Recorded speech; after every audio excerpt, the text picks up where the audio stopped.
අද වීඩියෝ එකෙන් අපි කතා කරමු සුපිරි Android tips 5ක් ගැන. ඉතින් වීඩියෝ එකට යන්න ඉස්සෙල්ලා මතක් කරනවා ඔයා තාමත් new guide එකේ channel එක subscribe කරලා නැත්නම් දැන් මම පහලින් තියෙන රතු පාට subscribe button එක click කරලා දිගටම new guide එකේ channel එකත් එක්ක එකතු වෙලා ඉන්න. එහෙනම් ඉතින් අපි යමු අද interesting වීඩියෝ එකට.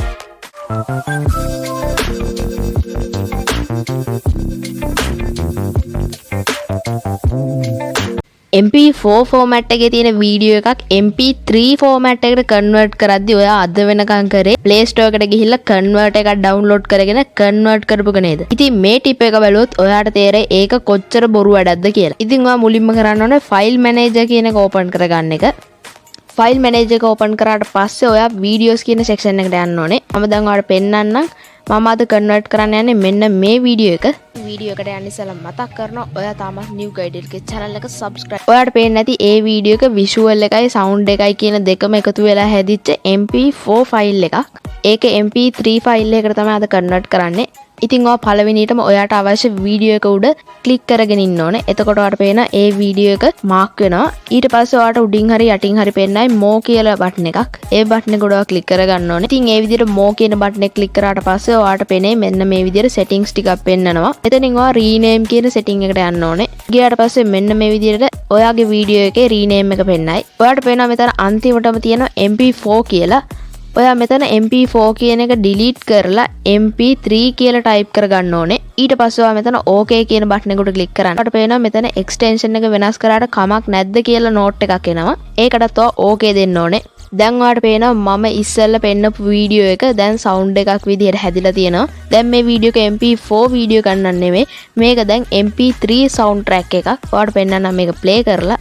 අද වීඩියෝ එකෙන් අපි කතා කරමු සුපිරි Android tip. ඉතින් ওই විදිහට තමයි MP4 තියෙන ඕනම වීඩියෝ එකක් MP3 කියන ෆයිල් ෆෝමැට් එකට කන්වර්ට් කරගන්නේ. දෙවෙනි ටිප් එක.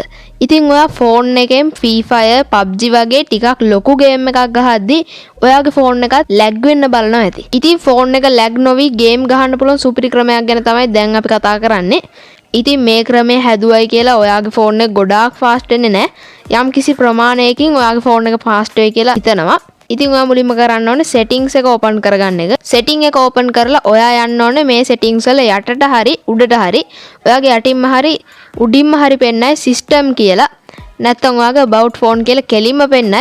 ඉතින් මගේ තියෙන system කියලා මම system කියන එකට යනවා. ගියාට පස්සේ මගේ උඩින්ම පෙන්නනවා about phone. සමහර කෙනෙක්ගේ තියෙන පුළුවන් system එකේ යටම about phone. මගේ තියෙන උඩම මම දැන් about phone එකට යනවා. ගියාට පස්සේ මෙන්න මේ විදිහට තමයි පෙන්නන්නේ. ඔයාගේ phone එකේ තියෙන ඔක්කොම details ටික මෙන්න මේ window එකේ ඔයාලට බලා ගන්න පුළුවන්. ඔයාලට මෙතන තුන්වෙනියට පේනවා build number කියලා එකක්. ඉතින් සමහර කෙනෙක්ගේ මේක යටින්ම තියෙන්න පුළුවන්, සමහර කෙනෙක්ගේ උඩින්ම තියෙන්න පුළුවන්. ඉතින් ඔයා කරන්න ඕනේ මේ build number එක උඩ 7 පාරක් touch කරන එක. දැන් ඔයාලට පේනවා යටින් ඇවිල්ලා තියෙනවා you are now a developer කියලා. ඉතින් දැන් මේකෙදි වෙන්නේ developer option එක on වෙන එක. දැන් ඔයා මේ about phone එකෙන් අයින් වෙලා system එකේ ඔයාලට පෙන්නයි developer option කියලා. අන්න ඒකට ඔයා යන්න. ගියාට පස්සේ මෙන්න මේ විදිහට developer options ටික ඔක්කොම ඔයාලට පෙන්නයි. ඉතින් ඔයා මේක ටිකක් යටට යන්න ඕනේ. එතකොට යටට යද්දී ඔයාලට පේනවා මෙන්න මේ විදිහට window animation scale කියලා එකකුයි transition animation scale කියලා එකකුයි animated duration scale කියලා එකකුයි simulate secondary displays කියලා එකකුයි ඔයාලට පෙන්නයි. එතනදී ඔයා පළවෙනියට window animation scale කියන එකට යන්න. ඉතින් ඒකට ගියාට පස්සේ මෙන්න මේ විදිහට animation scale එක පෙන්නයි. මෙතනදී ඔයා මේක වැඩි කරොත් එහෙම ඔයාගේ phone එක තවත් slow වෙනවා. ඔයා මේකද කරන්න ඕනේ animation off කියන එක ඔබලා ඔයාගේ phone එකේ animation off කරගන්න එක. ඊට පස්සේ ඔයාලට යටින් පේනවා transition animation scale කියලා.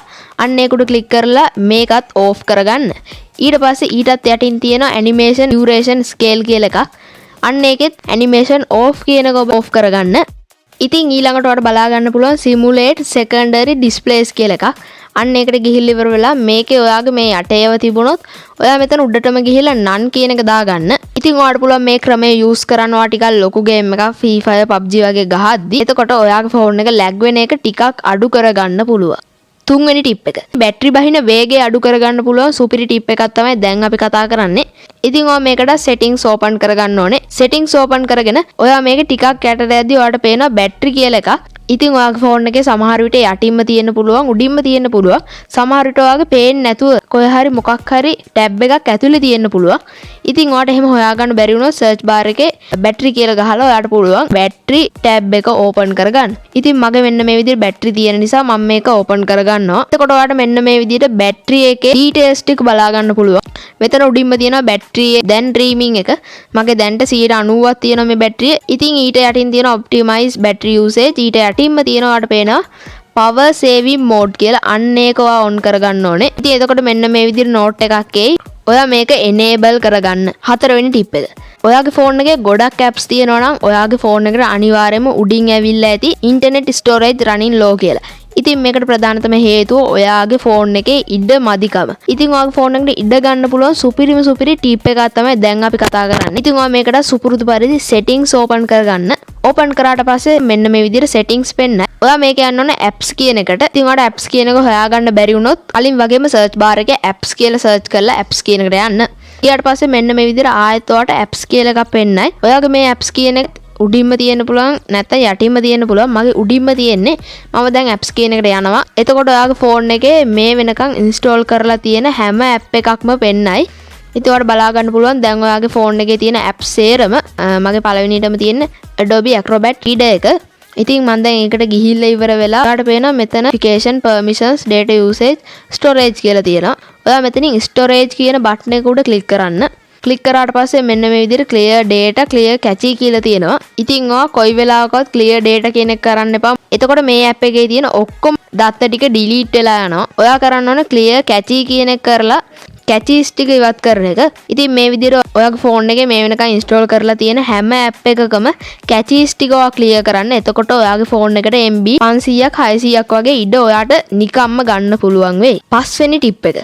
ඔයා මේ වෙනකන් ඩවුන්ලෝඩ් කරපු හැම ඇප් එකක්ම ඔයාට බලා ගන්න පුළුවන් සුපිරිම ක්‍රමයක් තමයි මේ ටිප් එකෙන් කතා කරන්නේ. ඉතින් ඔයා දැන් ඕපන් කරගන්න ඕනේ Play Store එක. ඉතින් Play Store එක ඕපන් කරාට පස්සේ මෙන්න මේ විදිහට තමයි පෙන්වන්නේ. ඔයාට මෙතන දකුණු පැත්තේ උඩින්ම බලා ගන්න පුළුවන් ඔයාගේ email එකේ profile picture එක. අන්න ඒක උඩ ඔයා එකපාරක් ක්ලික් කරගන්න. ක්ලික් කරාට පස්සේ මෙන්න මේ විදිහට ඔයාගේ email එක බලා ගන්න පුළුවන්. ඉතින් ඊට යටින් තියෙනවා manage apps and device කියලා. අන්න ඒක උඩ ක්ලික් කරන්න. ඉතින් දැන් ඔයා මෙතන තියෙන overview කියන එකෙන් manage කියන එකට යන්න ඕනේ. දැන් ඔයාලට බලා ගන්න පුළුවන් ඔයා මේ වෙනකන් install කරලා තියෙන හැම app එකක්ම date එකත් එක්කම. ඉතින් මේකේ වටිනාකම තමයි ඔයා කලින් ගහපු game එකක් දැන් ඔයාට ආයෙත් ගහන්න ඕනේ. හැබැයි ඔයාට මේ game එකේ නම මතක නැහැ. ඉතින් ඒ වගේ වෙලාවට ඔයාට පුළුවන් මෙන්න මේ විදිහට යටට ගිහිල්ලා ඔයා කලින් download කරපු ඒ game එකේ නම search කරලා ඒ game එක ආයෙත් install කරගන්න. ඉතින් මේ Android tips 5 ඔයාට ගොඩක් වැදගත් වෙයි කියලා මම හිතනවා. ඉතින් ඔයාට මේ වීඩියෝ එකේ මොකක් හරි ප්‍රශ්නයක් තිබුණොත් අනිවාර්යයෙන්ම පල්ලෙහා comment section එකේ දාන්න.